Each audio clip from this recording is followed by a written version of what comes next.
Şamla Xüfdən arasında 20 rükət namazdır. Sadəcə 20 rükət, 2 rükət qılınır 10 sübh namazı kimi. 10 sübh namazı kimi.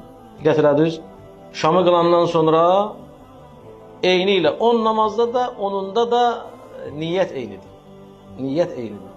Əs-salah, əs-salah, əs-salah deyirsən, Rəcəb ayının ilk gecəsinin namazını qılıram, qürbətən ilallah, 10 dənə sübh namazı kimi namaz qılırsan. Eyni ilə sübh namazı kimi. Həmdən sonra bir dəfə qul huvallah.